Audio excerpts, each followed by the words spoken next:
I just think it's kind of crazy to me that things still continue day to day in a kind of normal way, like, on TV and culture and stuff, when we have like scientific proof that our oceans are dying. It's just like, it blows my mind.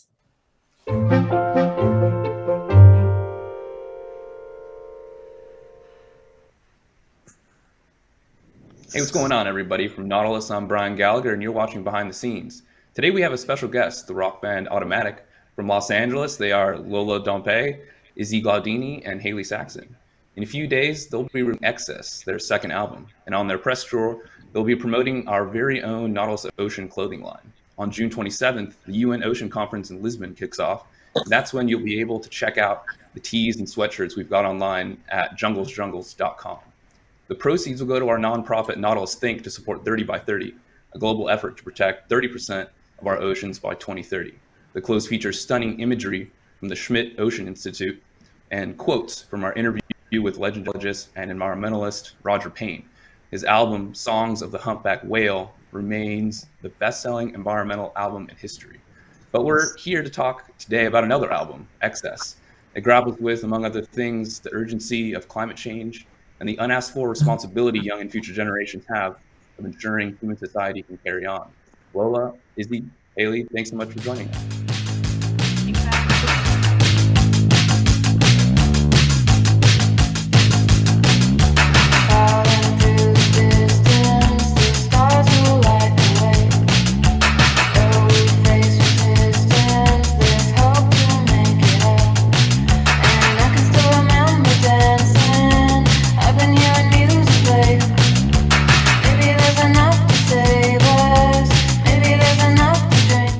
So much for joining us. Thanks for having us. Yeah. So Izzy, you said that new album is about what happens to our psyches when we're conditioned to certain values, the consequences of those values, and a desire to resist them. Let's start there. What was the inspiration for creating a record that reflects on the psychology of what we find important and meaningful? Well, I think we're at the beginning of kind of like accelerated decline in a lot of ways of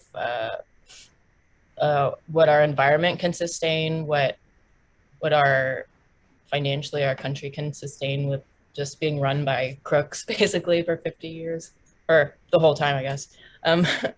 I just think that it's really harder and harder to look away from the effects of climate change and the effects of this like late stage capitalism. So as artists, I think it's kind of our responsibility to look at those things, process those things, and reflect. Okay. So what are some of these values that you think we're being conditioned with? Well, there's definitely like a constant drive to just consume products, media, distraction, basically anything. I feel like even walking outside my apartment for more than 2 minutes, I'm just like inundated with imagery of like, buy this, and it's just like constant. And I feel like that's become really normalized, but it's a really trippy product of our culture. I don't think it's healthy, and it's definitely a sign of messed up psyches. So what do you think is going to be the result if we don't change course and navigate away from the overarching consumerist economy we have going? I mean, we're already seeing the results now with destabilized weather and political. I mean, it's all connected, so it's kind of like a really complex relationship between like the governmental systems, the environment, like how our food is distributed, the products we consume. Like it's all related to having a certain amount of resources. And now that we've like messed with like the natural ecosystem to the extent where it's getting hotter and hotter every year and crops won't grow and stuff like that, we won't be able to have like the same lifestyle. So regardless of whether we even make this decision to like change our behavior, the earth will make that decision for us. Yeah, I don't know. What do you guys think, other ladies in my band? Um, so can I get a recap of the question? I'm sorry. So What's going we're to talking happen about if we don't change course? exactly, yeah. Yeah, I just think like what Izzy said, we're basically just heading like off a cliff into a world that like can't sustain everything that we're demanding of it. And it's just like one of the things that I feel like our culture is obsessed with that we touched on is like convenience. Everybody's so dependent on things being provided quickly. Like the moment you think of it, you can get something delivered to your door. And like that's definitely going to go away. I mean, like it would be better to make a conscious decision to do without such extreme convenience, like while we still even have a choice in the matter, I feel. But it's definitely going to be, yeah, taken away from us. So do you not have much hope or optimism about efforts to move away from the whole fossil fuel industry and with, the acceleration of the solar and batteries? Do you think there's a hope there that we can transition to that without really trying to scale down our economy and consumerism and stuff like that?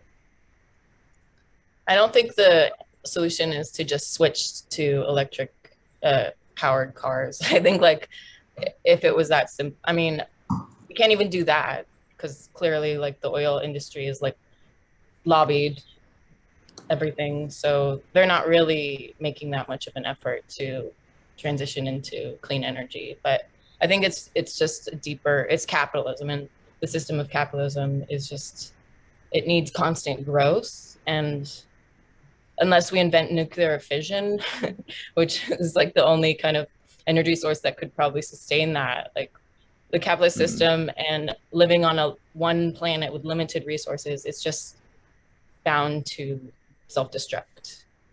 So I don't think the answer is to just switch from one source of energy to another. I think it's more of a deeper restructuring of our society and system of government, I guess.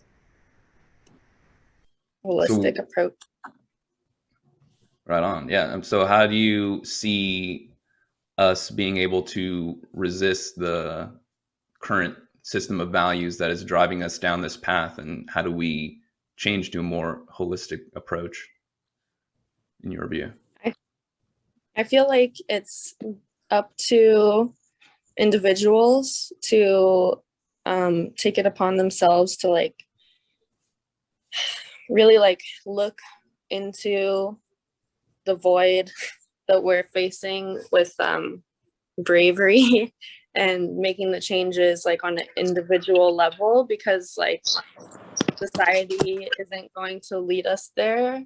So we just kind of like, it has to be more of a community effort from person to person. And like, as so many environmentalists say, it's like every single person has to get involved in some way. And yeah, it's not something that's going to be like on TV, like it has to be like talking to each other and making decisions of how to live differently, like just in your own personal life. And then hopefully that leads by example, people around you, because you can't just like go around telling everybody that they're being wasteful and expect them to like hear that message and do anything about it. But like if you're making changes in your life and people see that positive influence, then I feel like that's kind of more what it comes down to. Do you think we need a kind of attitude shift about how we relate to our oceans and the environment? How do you think we should feel about our oceans? Lola. I just think everyone should, whatever they do with their lives, they should have the idea of caring for our planet and oceans in mind with what they're doing. I think it's just like, I don't understand how anyone can like do anything or put anything out there in the world without having like that being the most important thing that they're focusing on. Because to me, it's just like, we can't have anything else if we don't have our oceans. It's true. It's kind of, I mean, sorry. I just think it's kind of crazy to me that things still continue day to day in a kind of normal way, like, on TV and culture and stuff, when we have like scientific proof that our oceans are dying. It's just like, it blows my mind. I think it's like pretty like obvious, the imagery of it. The oceans are rising, and there's a lot of fires. It's scary. Yeah. Do you think a major climate crisis is inevitable, or do you think we can take steps to very strongly mitigate the worst kind of scenario?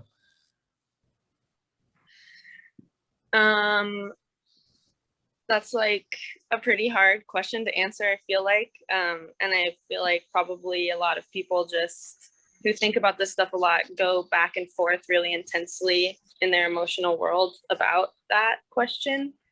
But I feel like in general, it's best to take the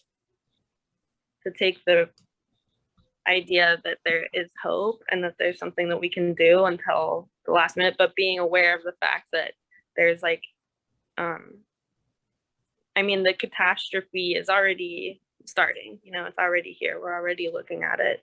And it's not going to slow down unless we all, put in fast, hard, dedicated work like right now.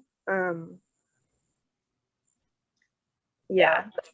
I think the earth is really, really resilient, and I have hope that it'll be able to deal with anything.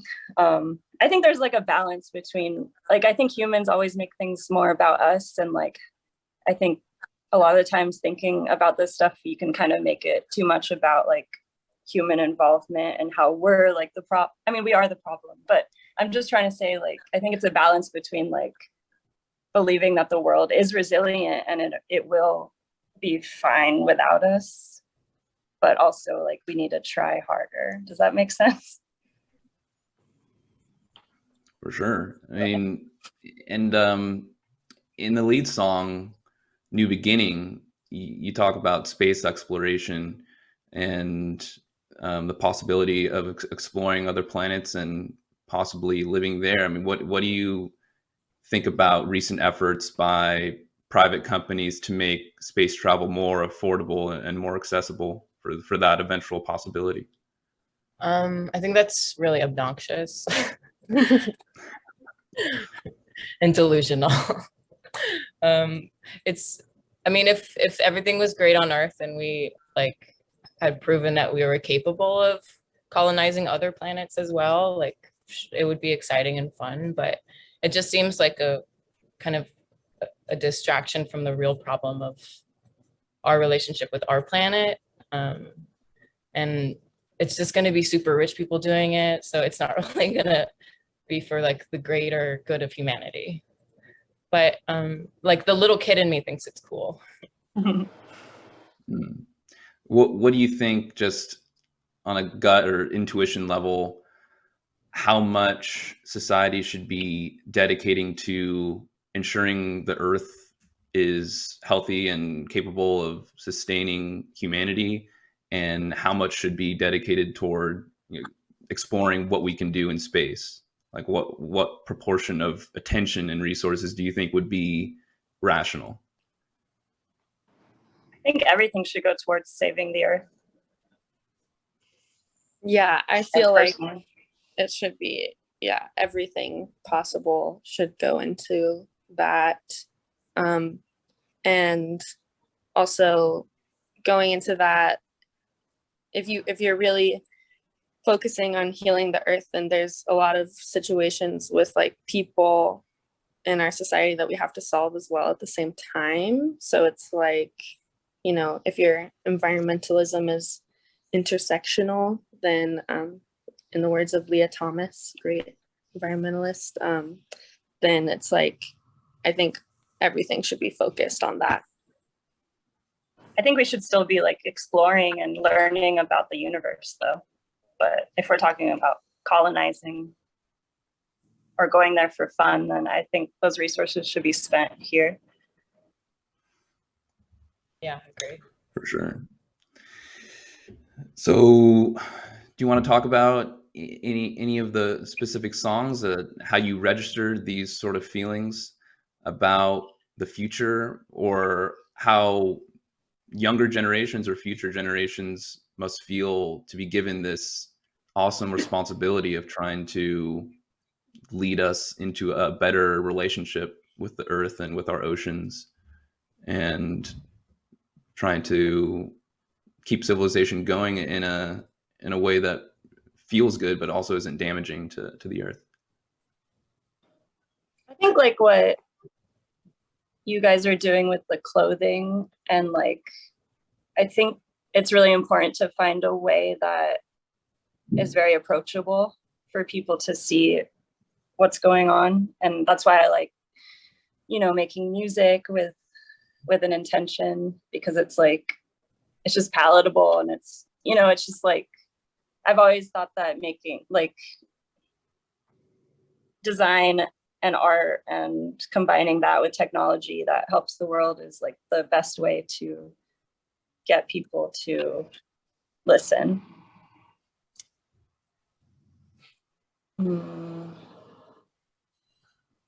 You asked about our songs though, and how they will affect future generations. Is that what you asked? Just what was your thought process in crafting some of these songs to evoke these emotions and reflections about the state of our planet and how we should feel about it and what we might be able to do about it? Well, we wanted to definitely just keep the conversation alive in general. Like, I feel like that is kind of a main goal with this album, is to just be like, hey, you know, like we need to keep talking about this and thinking about this constantly, like every day. And so, yeah, it's kind of why this is so fun to do this interview and be talking about this in general, because it's just like important to us to just like keep the conversation going. Because I yeah, back to what I was saying earlier too, it's like I do feel like it's an individual effort,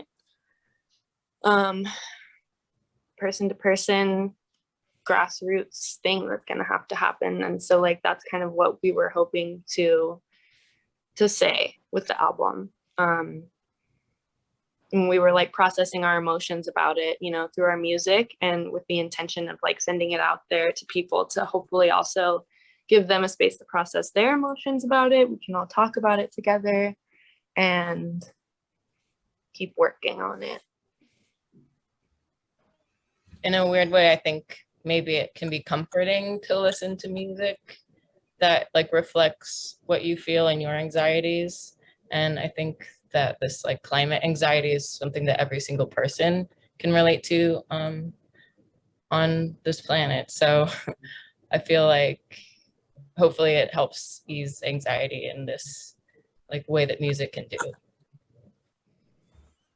So what do you want to talk a little bit about the kind of music people can expect to hear if they're interested in getting the album? Like what is your sound, and how do you blend things like climate anxiety and trying to grapple with that emotion with the sort of music you guys are drawn to creating? I mean, I think it's just like natural, as artists, you know, like we have our taste, we have our backgrounds in music, and so our ideas about the world when we were writing this album just naturally go through that filter. And so, yeah, I feel like, yeah. Sorry if you're continuing, but I was just going to add that I think our songs also have like a melancholy feel to them. So they're kind of like, they can have like some dark lyrics, but also have like a poppy melody. And I think that's like an interesting community topics. Mm. And I've always connected to music like that. All right, Izzy, Lola, Haley, do you want to add any closing remarks or tell our viewers where you might be able to be found online, or where you have a upcoming gig that people can see you perform at? Yeah, we're playing our album release show August 7th in Los Angeles, or 6th. And we have an Instagram called Automatic Band. And yeah, if you ever want to talk about environmental stuff, we're down.